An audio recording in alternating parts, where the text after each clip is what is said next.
Bismillahirrahmanirrahim.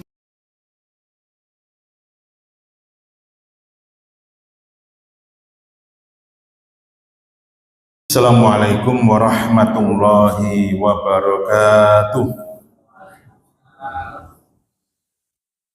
Alhamdulillahirabbil alamin alladzi bi ni'matihi tatimmus shalihat. Asyhadu an la ilaha illallah wahdahu la syarikalah wa asyhadu anna Muhammadan abduhu la nabiyya ba'dah wa la rasula ba'dah. Salatullahi wa salamuhu ala habibina Muhammadin sallallahu alaihi wasallam wa ala alihi wa ashabihi wa man tabi'ahum bi ihsanin ila yaumiddin. Faqala ta'ala fi kitabil karim, a'udzu billahi minasy syaithanir rajim. Bismillahirrahmanirrahim. Ya ayyuhalladzina amanu kutiba alaikumus syiyam kama kutiba alal ladzina min qablikum la'allakum tattaqun. Jamaah rahimakumullah, yang pertama mari kita senantiasa untuk bersyukur Allah Subhanahu wa taala. Ini sudah menjelang akhir bulan Sya'ban.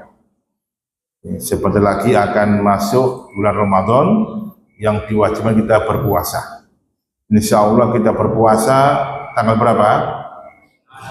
Tanggal 1 Ramadan kita berpuasa.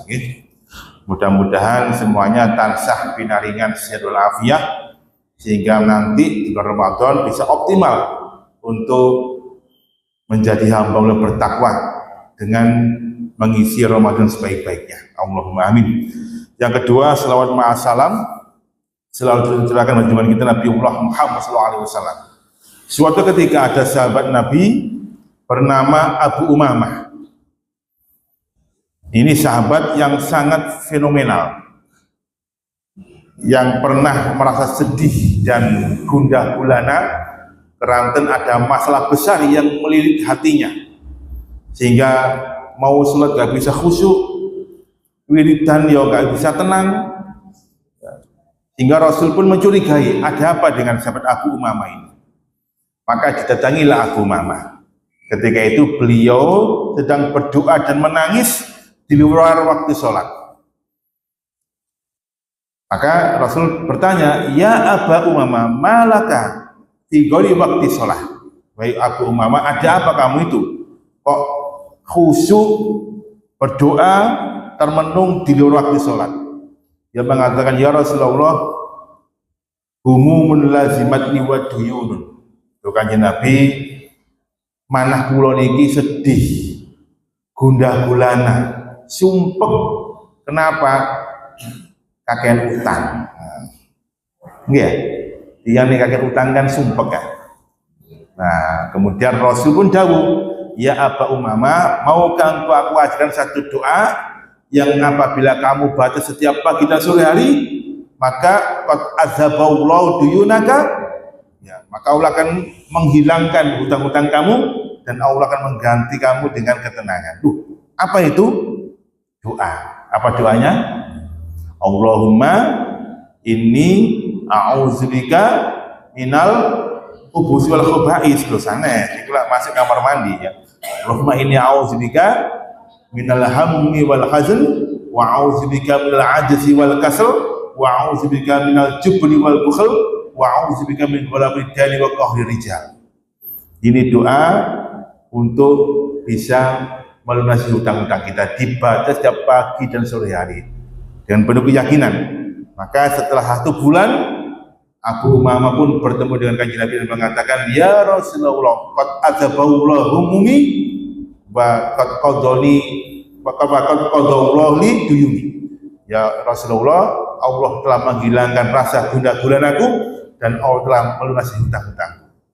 Hadis sahih muttafaqun alaih, diamalkan. Nah, Abu Umamah pernah bercerita, ada seorang laki-laki yang mendatangi Kanjeng Nabi dan dia berkata, ini Abu Umamah bercerita, ya Rasulullah, murni bi amalin yudkhil jannata. Itu Kanjeng Nabi, perintahkan aku satu amalan yang bisa menjaminku untuk bisa masuk surga.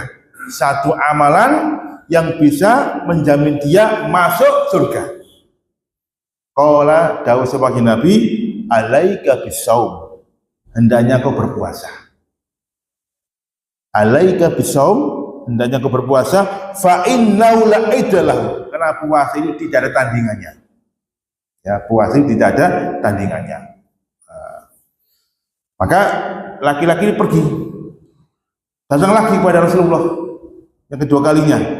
Belum sampai laki-laki itu mengatakan sesuatu, Rasulullah menimpali dan menjawab, alaika bisyam, sudah cukup kamu berpuasa, kamu masuk surga.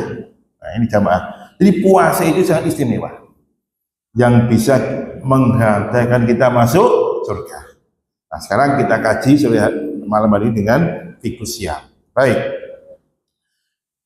Yang paling penting kuncinya adalah ma'wasaum, apa itu puasa? Yang paling penting.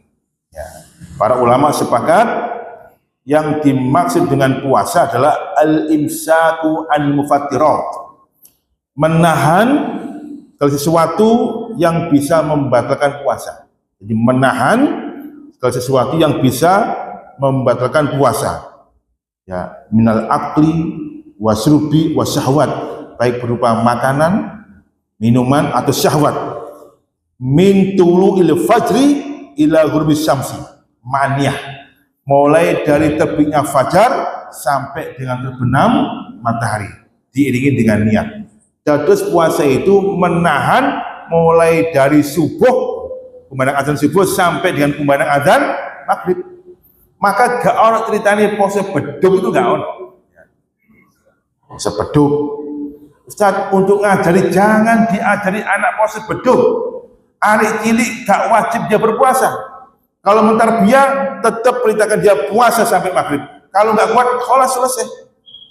Ya, nggak usah diperintahkan puasa beduk, bid'ah nih, malah kayak dosa jenengan. Pemalingnya puasa sapi, wadah, mari mangan dius sapi. Nah, pun yang pertanyaan kedua, batasannya adalah kumandang suara azan subuh. Jadi jamaah para ulama sepakat, termasuk HPT, kalau misalkan kita ini pas sahur, ya ngombe banyu, si ono sak gelas, utami jajan sih di tangan, kumandang suara azan, sudah taruh itu, nggak boleh diteruskan, nggak boleh, meskipun teman sebelah, ya as-salafi itu memperbolehkan. Ya, ini nggak boleh kita, karena memang panduannya seperti itu. Kalau udah makanan masih di tangan kita, ya meskipun ya ini belum habis, kumandang suara azan selesai sudah jamaah. Mubadil Ustaz lebono kulkas, engkau buka di tangan maneh. Mboten napa. Nah ini udah ijma para ulama bahwa batasannya adalah kumandang azan subuh sampai dengan kumandang azan maghrib. Lah permasalahannya adalah kumandang azan subuh itu berbeda antara Muhammadiyah dengan Nahdlatul Ulama, antara Tarjih dengan Falakiyah berbeda. Berapa menit perbedaannya? 6 menit. Ya, 6 menit. Enggak ada masalah. Kalau jangan sudah berpedoman pada Muhammadiyah, kelas pakai Muhammadiyah, enggak ada masalah. Ya, intinya kumandang azan subuh. Baik. Nah, rahimakumullah. Puasa itu sangat istimewa. Makanya waktu subuh kemarin itu saya pernah menyampaikan bagaimanakah doa malaikat Jibril ya tentang celakanya seorang hamba Allah. Dan doanya Jibril diamini oleh Rasulullah. Apa doa Jibril? Ada 3, salah satunya adalah rohima anfumriin idza jaa Ramadan fala yukfar alaihi. Qul amin ya Muhammad faqul tu'am. Sungguh celaka seseorang itu ketika dia diparingi kesempatan di bulan Ramadan, ternyata Ramadan ini tidak bisa menghantarkan dia mendapatkan ampunan dari Allah Subhanahu wa taala. Katakan amin ya Muhammad, maka saya pun mengatakan amin. Jangan sampai kita menjadi orang-orang yang rugi kelak di bulan Ramadan. Maka coba rahimakumullah, Ramadan itu istimewa karena ada 3 sebab minimal. Ramadan itu istimewa karena ada 3 sebab. Kita bersyukur dari 12 bulan itu ada 1 bulan yang sangat istimewa, namanya bulan Ramadan. Kenapa dia istimewa? Yang pertama, bi'satun Nabi. Muhammad pada usia 40 tahun diberikan label kenabian, Allah pilih di bulan Ramadan. Ya, di Ramadan Allah pilih untuk memberikan label kenabian kepada Muhammad menjadi Muhammad Rasulullah. Yang kedua, kenapa Ramadan istimewa? Karena di antara 12 bulan Allah pilih Ramadan untuk proses nuzul Quran, turunnya Al-Quran. Al-Quran turun bukan di bulan Rajab, bukan di bulan Muharram, tapi di bulan Ramadan. Syahrul Ramadan alladzi unzila fil Quran. Maka siapapun atau apapun yang bersama Al-Quran pasti akan Allah muliakan. Di antara sekian banyak malaikat, ada satu malaikat yang sangat istimewa. Namanya malaikat siapa? Malaikat Jibril. Kenapa dia istimewa? Karena Allah pilih dia sebagai malaikat untuk menyampaikan wahyu kalamullah kepada Rasulullah SAW. Di antara 20 nabi dan rasul yang kita kenal, ada satu nabi dan rasul yang istimewa. Siapa itu? Muhammad Rasulullah. Kenapa dia istimewa? Karena menerima kalamullah Al-Quranul Karim. Kita sebagai umat Rasulullah jamaah rahimahullah, kalau ingin istimewa, baca Al-Quran, dekati Al-Quran, amalkan, maka kita akan istimewa. Khairukum man ta'allama Al-Quran wa 'allama. Sebaik-baik kamu adalah orang yang belajar Al-Quran dan kemudian dia mengamalkannya. Maka mumpung bulan Ramadan, kita ini berapapun usia kita wajib bisa maca Al-Quran jamaah. Okay. Wajib bisa maca Al-Quran. Jangan malu-malu. Kalau misalkan belum bisa maca Quran, buat kelas privat maca Quran. Insya Allah 1 bulan selesai. Saya punya ponakan perempuan S2, gak bisa maca Quran. Akhirnya anak saya sedang privat, 2 pekan selesai maca Quran.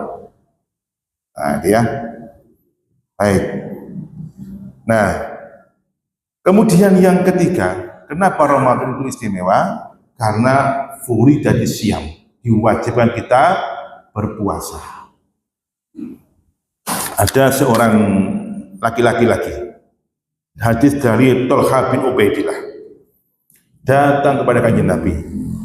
Anna rajulan sa'alan Nabi sallallahu alaihi wasallam. Seorang laki-laki datang kepada Rasulullah dan dia bertanya, "Ya Rasulullah, tuh kanjeng Nabi, akhbirni amma faradu alayya minasyam."